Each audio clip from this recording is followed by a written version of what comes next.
Basically जब police FIR launch करती है, एफआईआर में बहुत सारे लूप होल्स छोड़ देती है। कई बार ऐसा भी होता है कि थाना से भी शराब पकड़ाई गई है। कई सारे पुलिस पदाधिकारी का वीडियो भी ऑलरेडी वायरल हो रखा है जिसमें वो नशे में धुत पाए गए हैं। लेकिन सरकार की मंशा सही है, लेकिन क्रियान्वित करने का तरीका गलत है। अगर यह देखा जाए कि कार्टून पकड़ा है तो सरकार केवल कार्टून को पकड़ के छोड़ देती है पुलिस।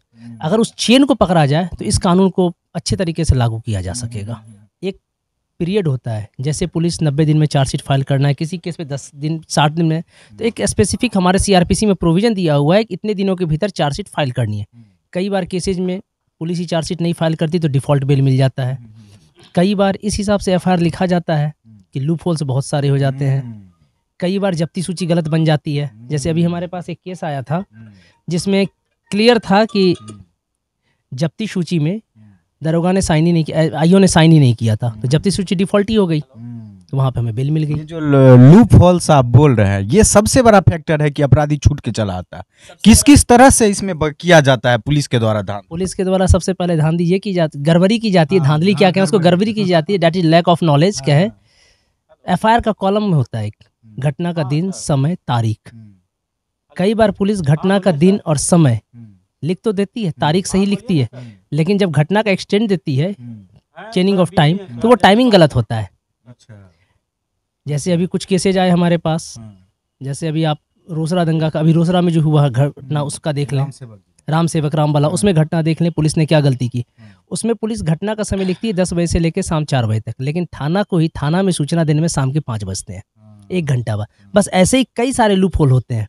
जैसे जब्ती सूची में है, पुलिस कई बार शराब बरामद हुई ये लिखती है, लेकिन उसका बारकोड नहीं लिखती।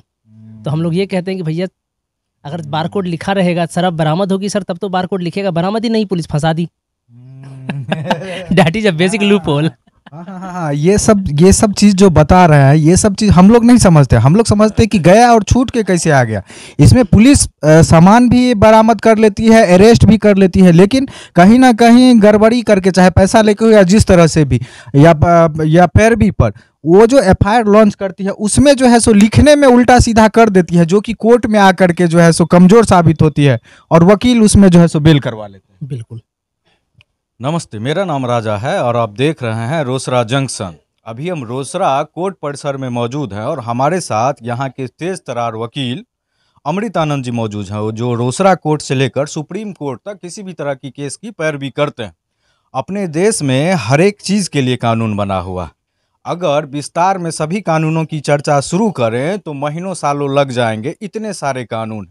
लेकिन इनमें से एक कानून है जो अपने राज्य में, बिहार में काफ़ी चर्चा का विषय बना हुआ सालों से। चाहे वो न्यूज़ चैनल के माध्यम से हो, चाहे अखबारों के माध्यम से हो, चाहे आम जनमानस में इस कानून की चर्चा है। यह कानून है शराबबंदी कानून। मोटा मोटी तौर पे हम लोग जानते हैं कि अब शराब बेचना, पीना, पिलाना ये सब अपराध है और इससे जो है सो पुलिस पकड़ के ले जाती है। सर, सबसे पहले ये बताइए कि शराबबंदी कानून आखिर है क्या? शराबबंदी कानून में बेसिकली सरकार के जो नियम से हिसाब से अगर चला जाए तो उसके हिसाब से शराब पीना, पिलाना, बेचना या शराब का किसी भी तरह का कारोबार करना अवैध है।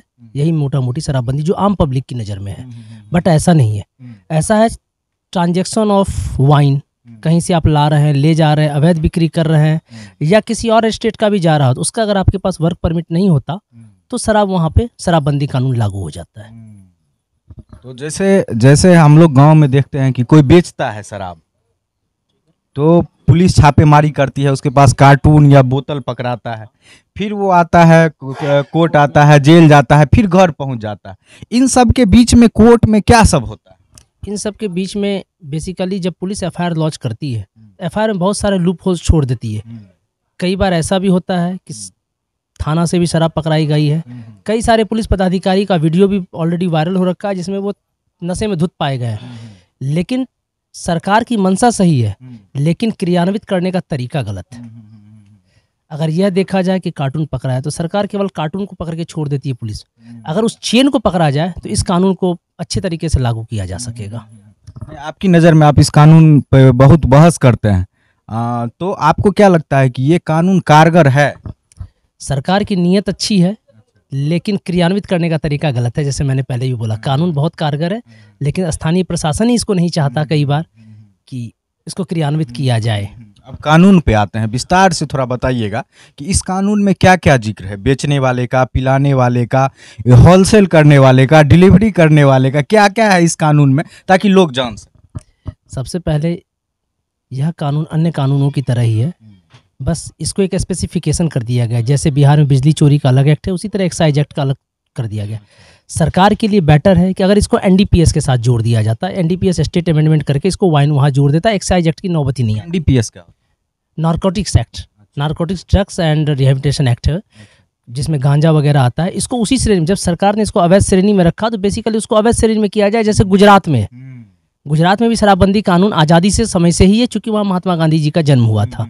इसको उसी कैटेगरी में रख जाता तो एक बार अगर उसमें कोई फंस जाता तो वो लोगों के लिए नजीर होती कि इसमें बेल नहीं होती। और इसमें सबसे बड़ी बात है कि बेल हो जाना। शराबबंदी में बिल्कुल, शराबबंदी में बेल हो जाना बहुत आसान चीज़ है, और लोग इसका नाजायज फ़ायदा उठाते हैं।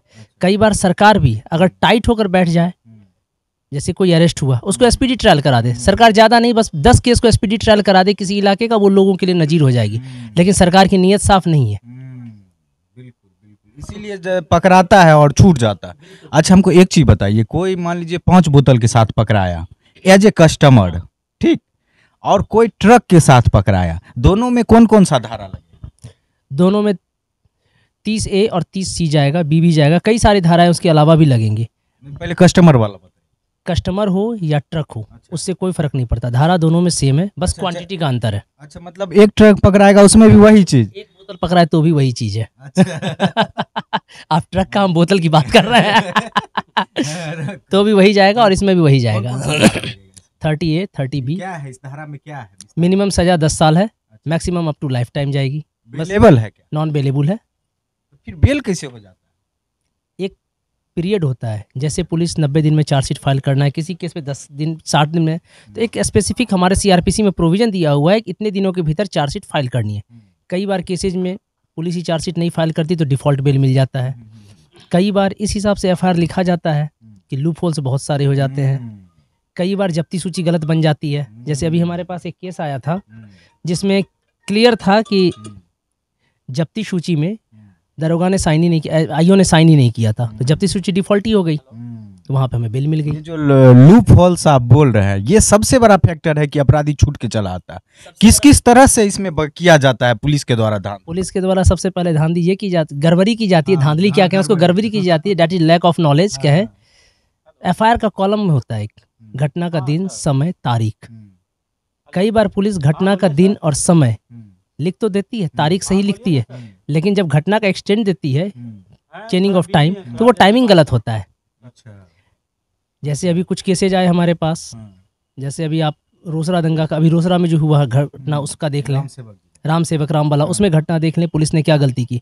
उसमें पुलिस घटना का समय लिखती है 10 बजे से लेकर शाम 4 बजे तक, लेकिन थाना को ही थाना में सूचना देने में शाम के 5 बजते हैं, 1 घंटा बाद। बस ऐसे ही कई सारे लूप होल होते हैं। जैसे जब्ती सूची में है, पुलिस कई बार शराब बरामद हुई ये लिखती है, लेकिन उसका बारकोड नहीं लिखती। तो हम लोग ये कहते हैं कि भैया अगर बारकोड लिखा रहेगा, शराब बरामद होगी सर, तब तो बारकोड लिखेगा, बरामद ही नहीं, पुलिस फंसा दी। That is a basic loophole. हाँ, ये सब चीज जो बता रहे हैं, ये सब चीज हम लोग नहीं समझते। हम लोग समझते हैं कि गया और छूट के कैसे आ गया।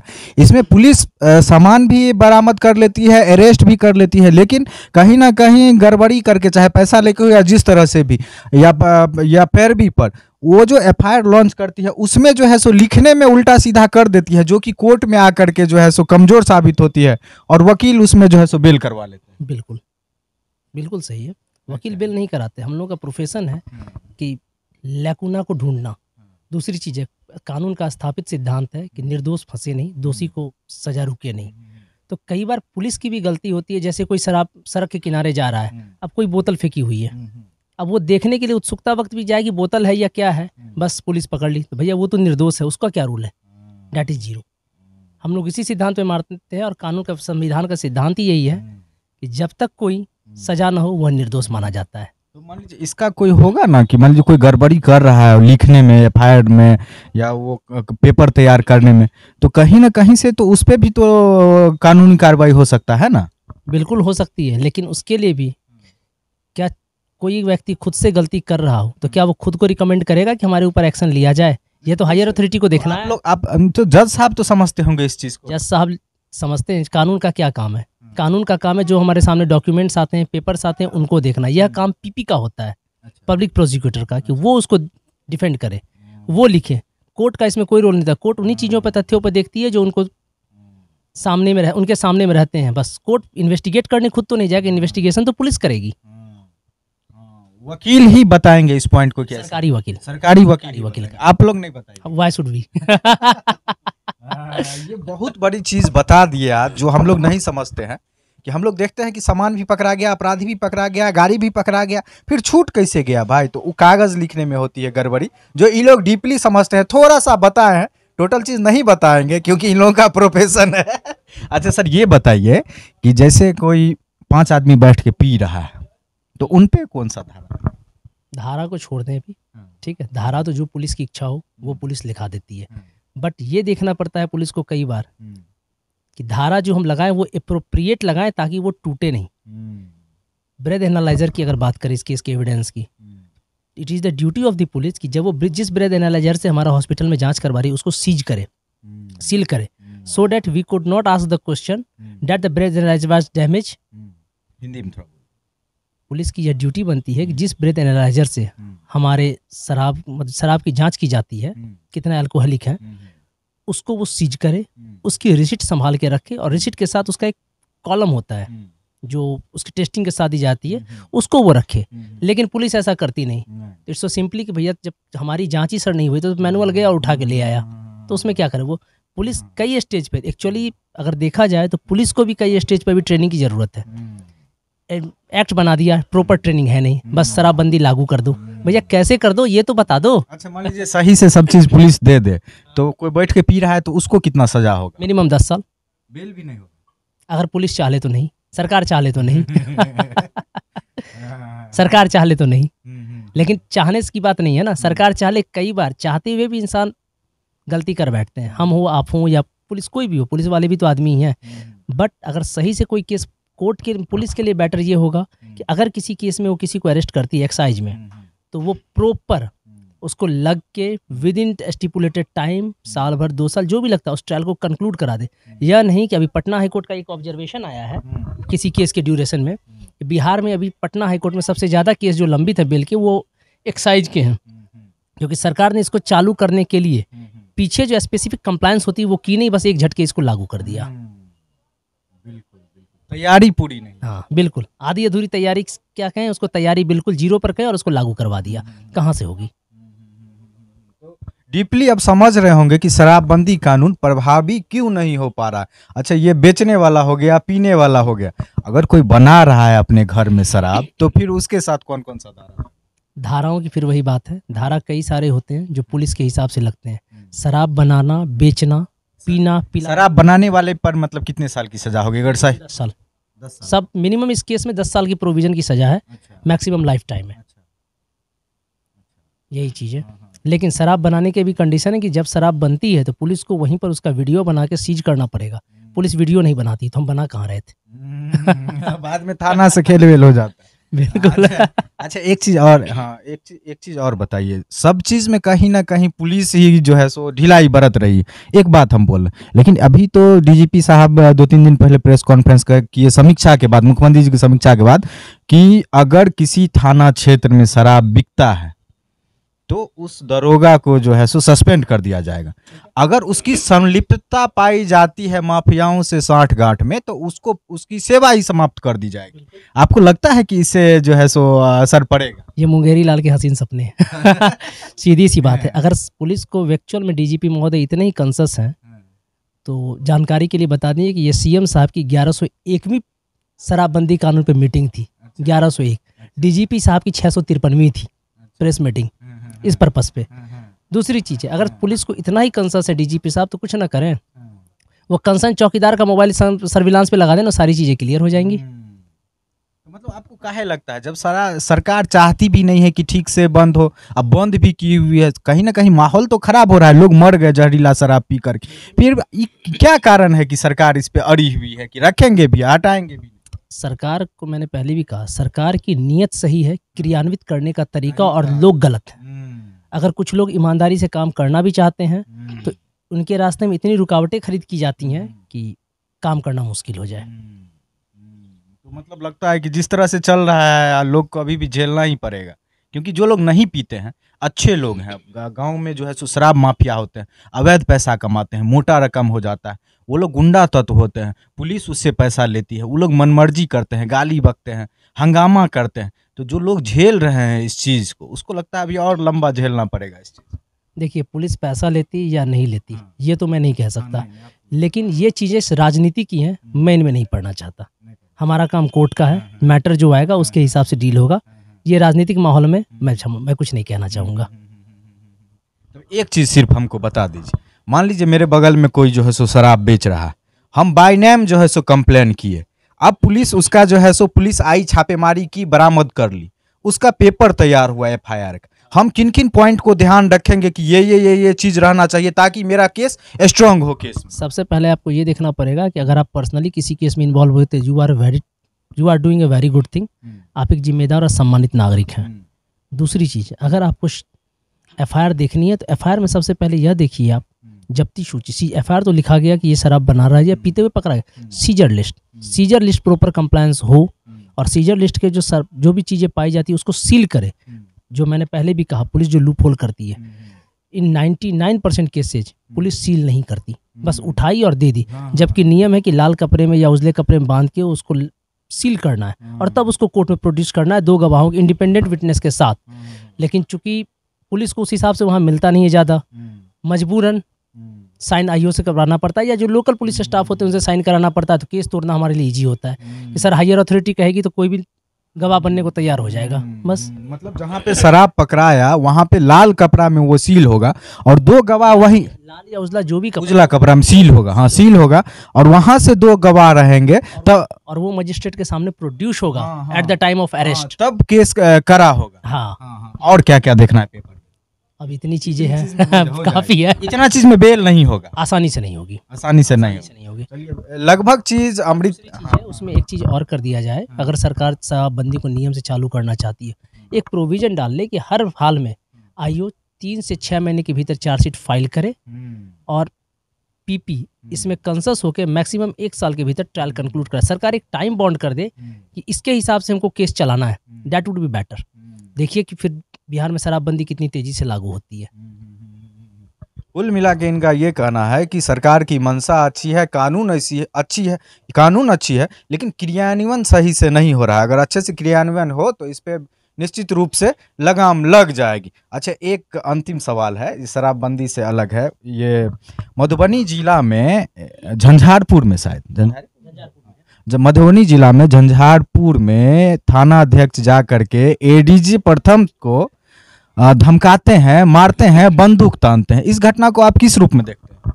देखिए, हर सिक्के के 2 पहलू होते हैं। चूंकि हम भी जुडिशरी के पार्ट है और हाईकोर्ट में ये मैटर है, लेकिन हाईकोर्ट को यहाँ अपनी भूमिका अभिभावक की रखनी पड़ेगी। चूंकि हमारा काम जुडिशरी का काम ऑर्डर पास करना है, एग्जीक्यूट करने का काम पुलिस डिपार्टमेंट का है। हालांकि ये भी सही है, जो पुलिस विभाग के जानकार है या पुलिस मैनुअल है या हमारा कानून कहता है कि जब तक हायर अथॉरिटी की सह न हो, लोकल जुरिस्डिक्शन या लोकल आगे नहीं बढ़ सकता। लेकिन अब जहाँ तक जज साहब की बात की जाए तो वहाँ पे बहुत सारे क्वेश्चंस खड़े होते हैं। हालांकि घटना बहुत ही दुखद है। क्वेश्चन खड़े होते हैं, इसमें डीपली नहीं जाइए। डीपली क्या क्वेश्चन? जज साहब के कुछ ऑर्डर्स की वजह से सितंबर 2021 में ही माननीय पटना उच्च न्यायालय उनसे सारे पावर्स छीन लिए थे। उन जज साहब से? जी, अच्छा, दैट इज 15 या जो भी सितंबर की डेट हो। दूसरी चीज़ है, हमारे यहाँ पुलिस को नोटिस करने का एक प्रोविज़न है। जैसे कोई भी मजिस्ट्रेट हो, कोर्ट हो, इवन हाई कोर्ट ही हो, वो कंसर्न जिले के एसपी सेल को चिट्ठी लिखा जाता है और कंसर्न एसपी ड्यूटी बाउंड होते हैं कि जिस भी पुलिस डिपार्टमेंट, जिस भी कॉप को नोटिस हुआ वो एश्योर्ड करें कि वहाँ वो एपीआर कंसर्न कोर्ट में हो। अगर इन केस ऐसा नहीं होता तो कंसर्न मजिस्ट्रेट कोर्ट वापस डीजीपी सेल को लिखती है और डीजीपी सेल ड्यूटी बाउंड होता है कि वो उनको एपीआर कराए।